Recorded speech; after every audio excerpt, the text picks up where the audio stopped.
С вами канал Фронтовая кинолетопись, и сегодня вашему вниманию частная немецкая хроника, снятая во время боев под Харьковом, где впоследствии в Барвенковском котле была окружена крупная группировка советских войск. В ходе Барвенково-Лозовской операции в январе 1942 года войскам Юго-Западного и Южного фронтов освободить Харьков не удалось, но южнее города, на западном берегу реки Северский Донец, был создан Барвенковский выступ. Этот выступ глубоко вклинивался в немецкую оборону, но у его основания, в районе Изюма, было узкое горло, где с севера немцы нависали из Балаклеи, а с юга из Славянска.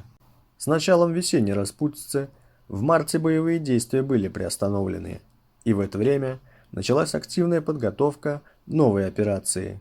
С целью обезопасить Москву от наступления немцев с юга, советское командование приняло решение провести наступление с Барвенковского выступа и освободить Харьков. Южнее Харькова удар наносили 6-я, 9-я и 57-я армии и армейская группа генерала Бобкина. Наступление началось ранним утром 12 мая 1942 года. Основной удар наносила 6-я армия генерал-лейтенанта Городнянского.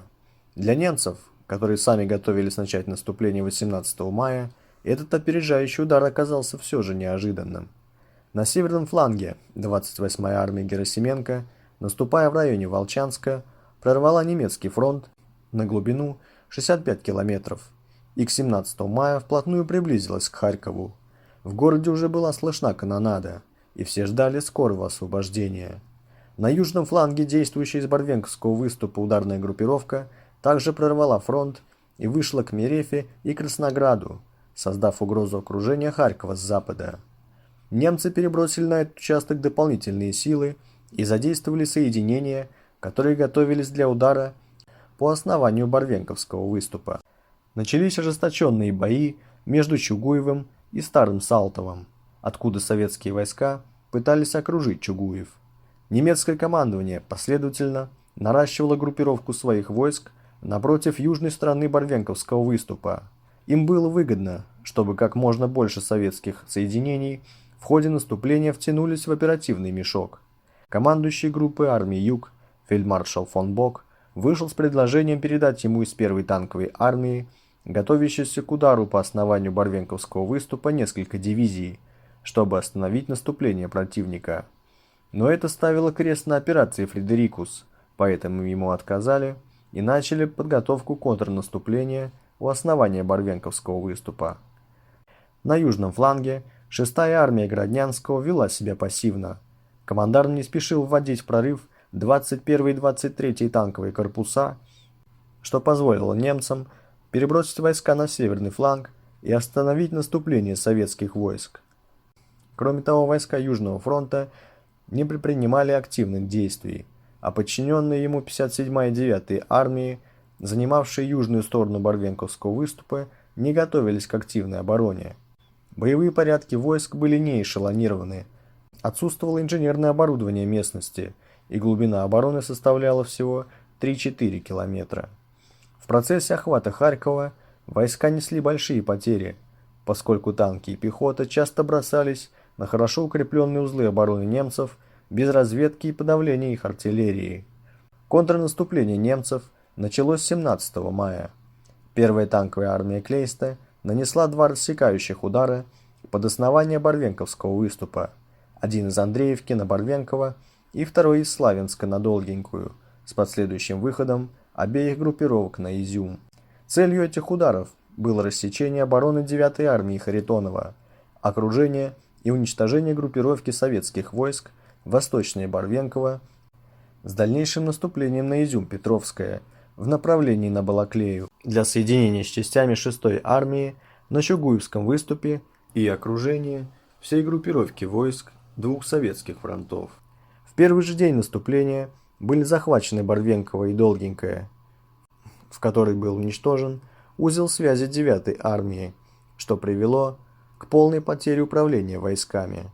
В это время на острие наступления на южном фланге в прорыв наконец-то были брошены 21-й и 23-й танковые корпуса, которые углубились в немецкую оборону и еще дальше оторвались от баз снабжения. Советское командование поздно отреагировал на изменения оперативной обстановки. К 18 мая ситуация резко ухудшилась. Начальник генштаба Василевский предложил прекратить наступление и вывести с выступа 6-ю, 9-ю и 57-ю армии и группу генерала Бобкина. Но Тимошенко доложил Сталину, что эта опасность преувеличена, и войска продолжили наступление. Немцы уже развернули свои войска на запад, взяли Лозовую и 22 мая окружили остатки 57-й армии генерал-лейтенанта Подлоса и вклинившиеся 21-й и 23-й танковые корпуса. В конечном счете, к 23 мая немцы замкнули кольцо окружения, и вся группировка оказалась в котле. В окружение попали 5 стрелковых дивизий 57-й армии, 8 дивизий 6-й армии, 2 стрелковых дивизии армейской группы Бобкина, 6 КАВ-дивизий 2-го и 6-го кавалерийских корпусов, 2 танковых корпуса и 5 танковых бригад. Войска были обескровлены, измотаны, подвергались постоянным ударам с воздуха и во многом утратили свою боевую мощь. Приказ об отступлении был отдан только 25 мая. В наиболее тяжелом положении оказались войска, глубоко прорвавшиеся на запад, в район Краснограда. К 26 мая окруженные части Красной армии оказались заперты на небольшом пространстве площадью примерно 15 километров в районе Барвенкова. Начались отчаянные попытки попавших в окружение частей Красной армии вырваться из окружения. Попытки прорыва с востока блокировались упорной обороной немцев при активной поддержке авиации. Для деблокирования окруженной советской группировки в составе Южного фронта был сформирован сводный танковый корпус, который с 25 мая начал предпринимать попытки прорыва внешнего кольца окружения. Внутри кольца были сформированы 2 ударные группировки для прорыва внутреннего кольца. Всего к 30 мая из котла смогли вырваться около 27 тысяч красноармейцев. Немцы создали плотное кольцо окружения и, активно применяя авиацию и танки, уничтожали остатки советской группировки. Основная масса окруженных погибла или попала в плен. К вечеру 29 мая бои на правом берегу Северского Донца прекратились. В результате майской операции вторая попытка освободить Харьков закончилась трагическим Барвенковским котлом. В боях под Харьковом безвозвратные потери Красной армии, согласно последним исследованиям, составили около 170 тысяч человек. Окружение и последующее уничтожение в Барвенковском выступе крупных сил советских войск привело к тому, что оборона в полосе Юго-Западного и Южного фронтов была сильно ослаблена. Это облегчило немецкому командованию осуществление заранее спланированной операции Блау по стратегическому наступлению на нефтяные промыслы Кавказа и создало предпосылки для выхода к Сталинграду и Волге. Харьковская наступательная операция стала одной из самых страшных трагедий, постигших Красную армию в 1942 году. Одной из причин поражения послужила неуверенность советских военачальников, в частности генерала Городнянского, который затянул с введением сражения танковых корпусов. Фактически находящиеся в полуокружении советские танковые корпуса не были введены в бой из-за отсутствия авиационного прикрытия, так как вся авиация, которая должна была обеспечивать южную ударную группировку, была брошена на помощь северной группировке. Второй причиной невведения в бой корпусов стала ошибка разведки. На основе данных, которые советское командование полагало, что немецкие танки находятся на правом фланге, перешедшей в наступление 6-й армии Гроднянского. Исследователь Харьковского котла Быков отмечал, Харьковское сражение было проиграно в большей степени из-за плохой разведки.